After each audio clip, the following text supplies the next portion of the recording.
Welcome to All Clear, the podcast that takes you beyond the rails. Brought to you by the team at Australian Jumping, this podcast dives into the stories, the people, and the horses shaping our sport. Whether you're a seasoned competitor or simply love the thrill of the clear round, All Clear delivers the conversations that matter. Hit subscribe and join us for a fresh perspective on the sport you love.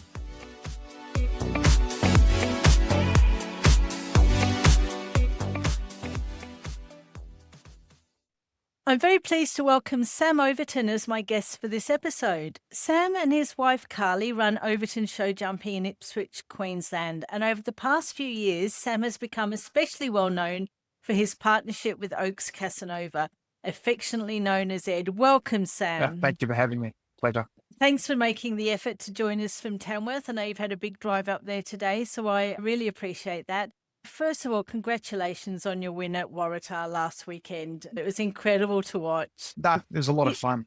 I always enjoy competing there. Like the small arena and the good surface makes for aggressive show jumping, and I always like that. Ed likes it too, as it seems. We'll go into a little bit more detail about Waratah in a few minutes, but can we just go back in time a little bit? And can you tell us about how Ed first came into your life? Yeah, so we've had him. It's probably 12 years. Like we got him, I think he was a 5-year-old. Hadn't really jumped anything under saddle. We went to Perth looking at one horse in particular, and while we were there, to make the trip worthwhile, we probably looked at 3 or 4 horses, and Ed was one of those.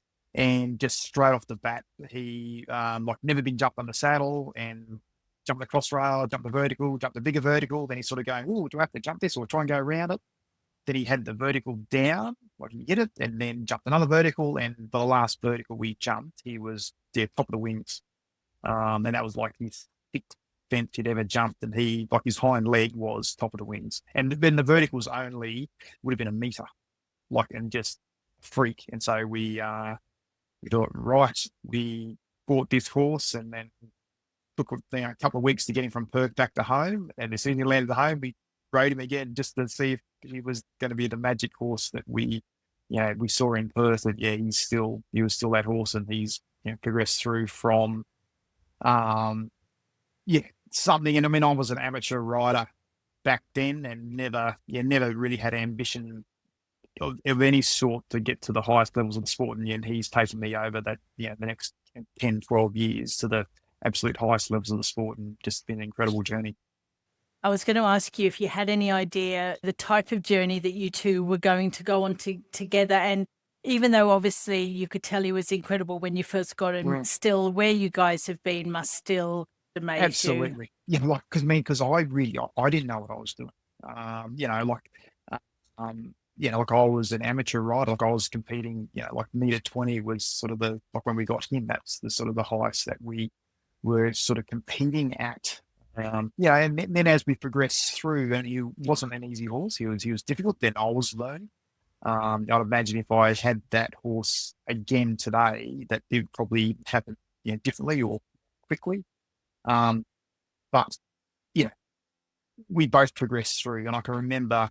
I mean, at some point we did buy an older, more experienced Grand Prix horse, and so I was sort of competing in the meter 45 type level. And then at some point, I can remember there at, I reckon it was Mwoomba Ag Show, and my existing Grand Prix horse was jumping this meter 45 track, and Ed came around and just smoked the course, and I went, okay, this horse has got a lot extra.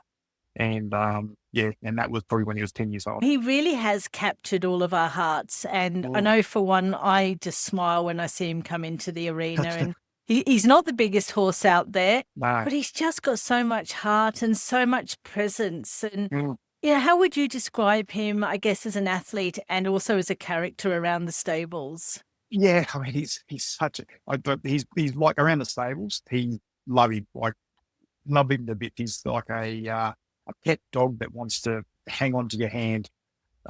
He doesn't bite, but he grabs everything, and I let him do it. He's been doing that forever. Like he'll grab on my shirt, tries to grab on my helmet, tries to get my phone out of my pocket. When he's annoyed, he will nip a little bit, but that's rare. Like rare is rare. And he knows what he's doing. He's He's got all the bad, does all the naughty things. He rubs, he bites, he grabs hold. But like he's so aware of his own body. Like you never hurt you, never do whatever. Like he's such a clever, like so smart. Which has also been the challenge in jumping scary tracks because he thinks about things and things can't worry him. But as he's got more experience and seen more things, like as long as he recognises that that's a jump, doesn't matter what it looks like. He just knows. He knows. Well, he is only little, but he's just an athlete. You come into the arena on him and you think, wow, it surprises me every time how little he is. But I know what he Yeah, can do for you. no, I mean And it is like, and he's always had a big stride, and and again, like I can, like I can do waiting distance or forward distances, and and he's so balanced within himself, like especially as we progress on these last 5 years.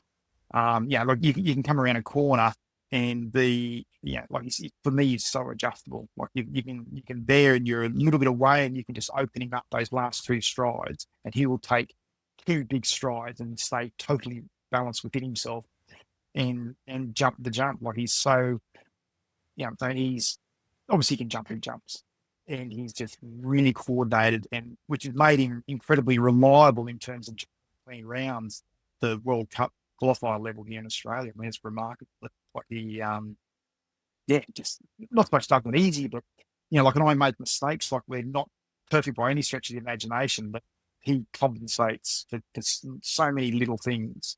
And he just handles it, which has been amazing. we had an international course designer. We had Anderson Lima come to Waratah for 2 weeks. Can you talk us a little bit through how you felt that World Cup track, I suppose, compared to other, World Cup tracks you've done in Australia? And Yeah, do you notice a big difference? I mean, a difference, uh, in the distances, in the related lines, like in the treble, like the treble short. And you sort of you had to make decisions about how you can approach some of the lines, whereas a lot of the times here in Australia, the the and it's depending on what field we've got, because you don't necessarily get massive number of competitors. So a lot of the times the courses, because they're set to a certain level, like they have to be a World Cup qualifier, and in a lot of the times there, the course designers try and make the courses as simple as possible and allow the horses to travel well. Whereas, it was definitely in that track there were those couple of lines, there was six or seven strides to a meter 60 vertical. And there was options there and you sort of really had to, when you walk the course, think of your approach to, you couldn't just jump and just canter down the distance was going to come. Like in the, that's on, Conchita, my first horse in there. I made a big mistake coming into the treble. So I did the 6 strides on her and tried to, because the treble was really short. And so I tried to, in my mind, I wanted to jump the oxa, move up for 3, wait for 3 to get like a lower distance into the treble. And she sort of ran through my hand there and got just deep and fast. And because I rode it second, on him I just did 7 strides. And he's really adjustable and can keep energy in doing that. And so I got the 7 really active strides. I was slower, then just smashed the treble easy, which is cool. Before we continue with this chat, I would like to thank Divas Beverages for sponsoring this podcast and for all they do for our jumping community. Divas Beverages is a business that truly gives back to the sport we love. Visit divasbeverages.com.au to explore their full range of carefully crafted premium beverages. Now back to our guest. The 22 season, it was huge for both of you, and you won the Australian World Cup Series, and that earned you the ticket to Omaha. What did that season mean to you? Yeah, like when I started that season, because we'd done 1 World Cup qualifier the previous year, and then we got around that, came 10. That was, and then we did Oz Champs and got 3rd, which was remarkable. It just jumped better and better, like every round. And then that next year, like we sort of started with no expectation of what was possible. But basically, every course I walked, I just thought, this is really big. And I was just trying to survive. Like I wasn't trying to be competitive. I wasn't trying to win. I wasn't trying to place highly. I was just trying to get through get through the finish pegs. And I pretty much, did the entire season like that. And then towards the end of the season, then it's like, hey, you could go and you're close to winning this thing. And then it was even worse. Then it's like, okay, so I've got to keep doing the same thing and just try not to stuff up. I mean, it was remarkable. Yeah, again, like I wasn't that confident in my ability and everything else, but basically between Ed and I, like I don't know how many rails we would have had down in that season, but we were just jumping clean rounds. Like we probably, I don't know. It'd be interesting to go back and have a look. I think there was 6 World Cups, whether we had 3 rails. I do not know, but it wasn't many. Like we were just jumping double cleans. We won one. We're picking up just safe seconds and thirds, and and then won the series. I was like, what's next? And we just kept going. It's incredible. And I guess then heading to the World Cup final and representing Australia on that stage, can you just talk us through a little bit what that was like? Did you come away from that with some valuable insights for yourself as well? Yeah, I mean, it was incredible experience. I'll do it, now knowing what it's like over there and the level of the competition and the horses and everything. Like I'd approach it differently, but basically we went on just jumped on a plane and went over there and just wanted to get to the start of the event with a healthy horse. Like I rode conservatively, like even in the lead up events, there wasn't really much option in terms of, it's not like ideally you'd go to Europe and compete indoors and jump some big tracks. There wasn't sort of the opportunity to that. We based ourselves in Ohio there, like at the World Equestrian Center, like the original one. And like we were competing like meter 45 tracks. They built us a meter 50 track there, like the last thing. Put him on a truck, drove 10 hours to Omaha, and walked in there, and it was just incredible. Like I'm still in awe of the horses and the tracks and everything. And like in what would have been a fairy tale story if we went there and Ed was like one of those horses, but we were good enough to get there and we were good enough to jump with them. But like those competitors, they are like next level. Like I was in awe. Like it's amazing. It must have been an incredible experience. And so now Ed, he's 17 and he's still performing at the top level. But what's your mindset with managing to his career now and keeping him feeling good moving forward? Yeah, he's always felt incredibly sound and everything else. And it was an unfortunate thing to get a soft tissue in the injury sort of late last year. It was a little bit unexpected. And funnily enough, that was soon. That was my first show after breaking my collarbone, and he probably was a little bit heavier than what he had been competing at, and not as fit, and he's older, and look, it was a really minor thing, and we picked up the injury like really early and took him into West Vets, and it was sort of fortunate there, like, and he trotted up sound, like in the inspection, it trotted up sound. And using their ultrasound scanner, it was sort of fortunate they used the one that they got in there at the surgery, because of the high quality one, that they could actually pick up a really minor tear. Whereas if they were using a portable one, they probably wouldn't have found it, and then you would have progressed on, and then they made a really minor injury worse. And so that was fine. So when we did that, we did the rehab, and with the timing of his recovery, like we could have had him going at the start of this year.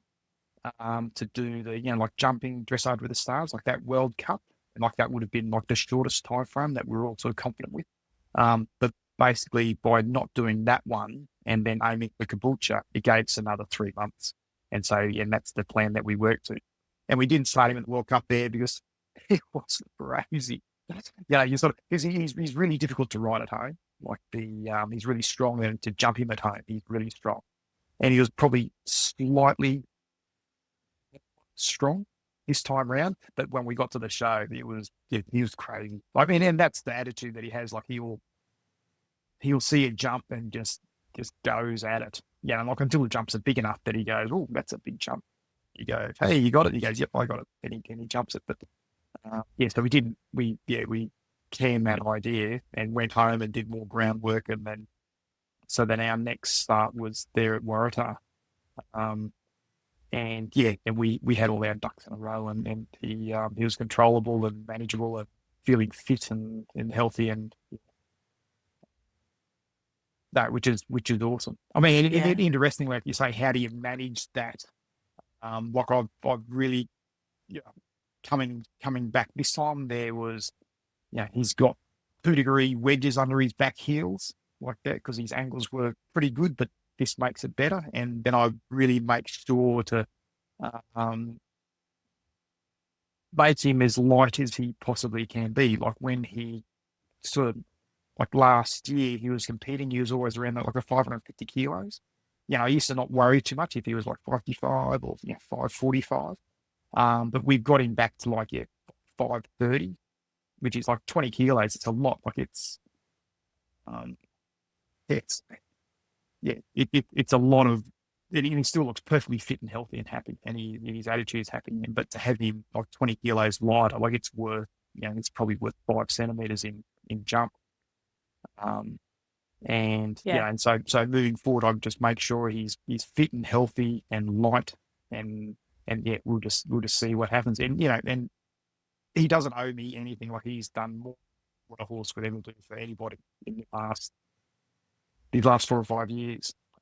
And so we just pick and choose our events to make sure we get the best possible footing, and he's happy and healthy, and and just try and win whatever comes our way. Can we chat a little bit about some of the other horses in your stable? So you mentioned Conchita. I think you got her from Kate Hinchin. Is that correct? Yeah. And then I saw that you had a couple of very promising young Oaks horses at Waratah as well. Yeah, so I've got Conchita Vanderhill, and she's done a few World Cups, and we bought her off Kate Hinchin. When we went to America with Ed, I had Carla Cameron, and he was sort of World Cupping, and Ed was World Cupping, and then we sold Cameron.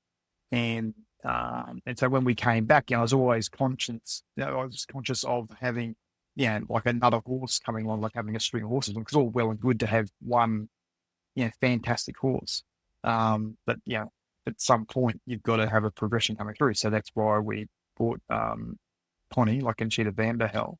And she's we're still improving, and we're getting better, and there's things to work on. And then I've got Cha Blue GHP that we bought off Olivia Hamoud, like as a 5-year-old. He's 10, and he's sort of solid mini pre level now. We're going to be World Cupping him soon, and he's a really cool horse. Also got challenges, but we're progressing through that. And then Oaks, I got a 6-year-old Oaks Cheetah who's gorgeous. So I've got those 4 horses. I'm sort of a little bit stacked top heavy now because I've got 2 in the World Cup and Chaz who's just about the World Cup, and then I've got a 6-year-old. And it's good to have a progression of horses coming through all the time if you're trying to compete at a higher level. We've had a good long-standing association with the Oaks sport horses, like Carly's got the Oaks Cricket. He's a 6-year-old, and they're both competing in the 6-year-old class and being competitive, like at Waratah there. They both got placings, which is good. It's good to and that's the basis of the sport, isn't it? To getting horses and progress them through and develop them. So no, we got a lot of joy out of that. Yeah, absolutely. And you've got the business, you've got your ice pack business. How do you manage all of that on a day-to-day basis with both of you riding and the girls riding and the business? Yeah, fortunately, the ice pack, our business, like Harry and I, we've been doing that for almost, I think it's 27 odd years now.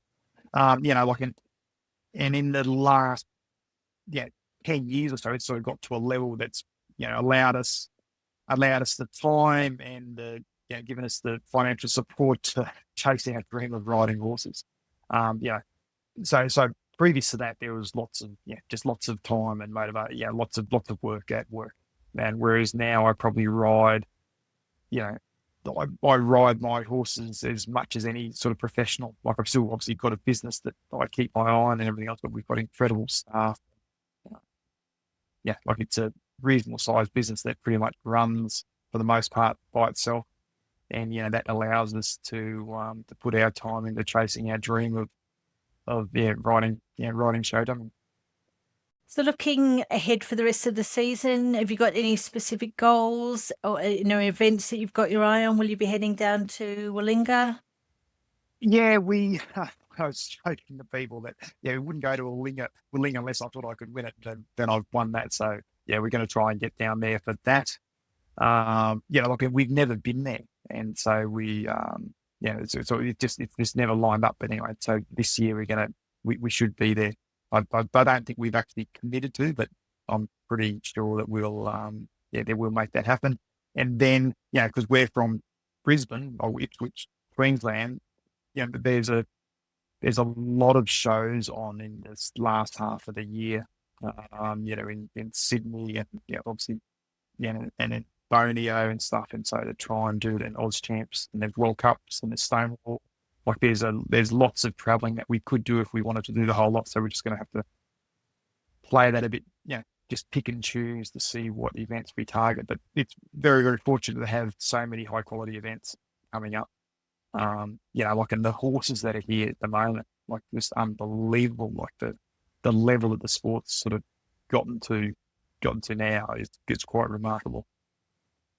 I like to think I was fortunate to win the World Cup Series back in 2022. So I reckon it was easier back then what it would be to try and do that same thing now. But anyway.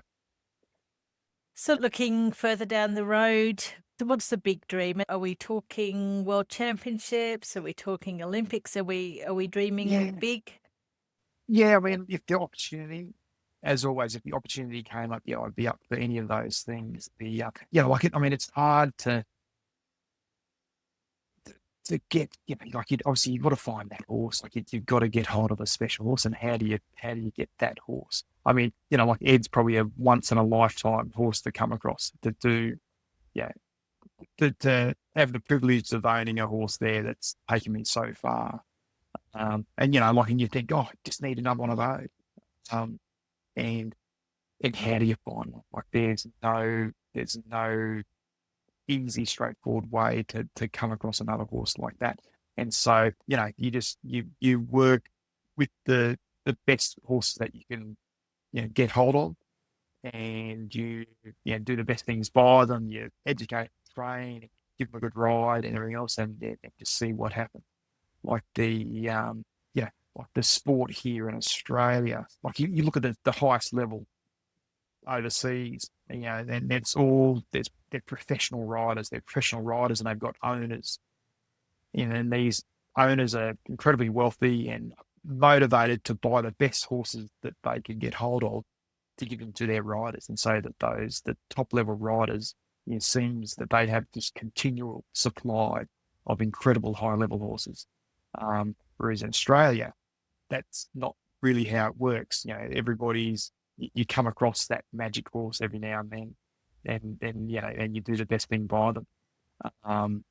And like for me, it's like, you obviously, if you had enough money, you could possibly try and replace Ed. But even if you did have enough money, there's no guarantees of any of this. And so so you see horses that catch your eye that you can afford or whatever, and you take them on and you do the best thing by them, and see what comes. So if I come across a horse that'll take me to the Olympics, I'm all for it. I'll be there with a big smile on my face. You'll see me. And with Brisbane pretty much on your doorstep, you won't have to travel very far for that one. No, that would be a good one. It's like my Oaks Cheetah. She might be the one. 6-year-old now.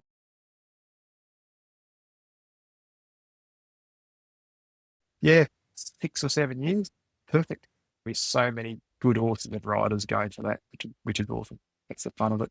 Yeah, absolutely. So, Sam, we've got a tradition on this podcast that each guest leaves a question for the next guest. And I think it's actually very fitting that the question that I've got for you comes from Edwina Mitchell.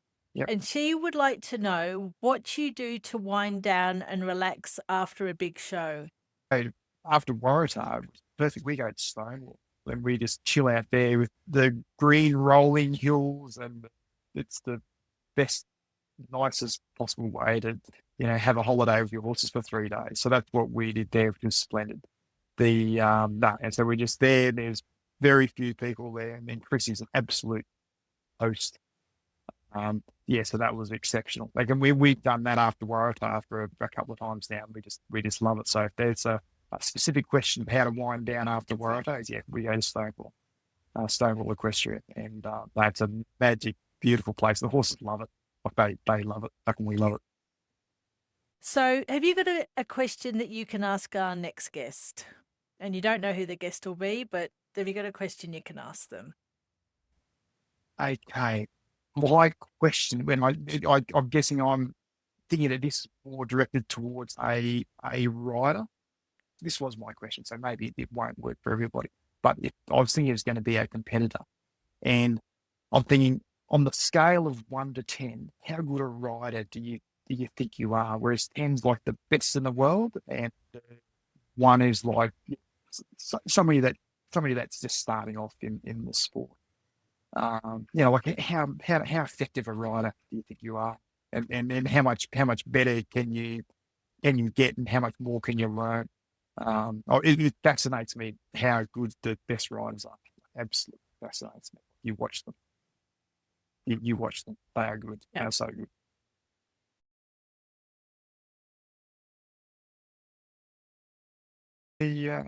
Yeah. No, I'm amazed at how good it is. Like, it's inspiring. Like, and I had the opportunity to watch them close. You watch them in the warm up, you watch them in their horses, and you think, there's so much to learn. Like, there's so much to learn. And that's the beauty of the sport. Thank you, Sam. It's been so great catching up with you this evening. Yep. I've really appreciated that you've taken the time to chat with me, and it's lovely to hear your thoughts on Waratah and, of course, on Ed. And we really look forward to seeing you around at the competitions to come. Yep, fantastic. Thank you so much for talking to me, and it's been an absolute pleasure.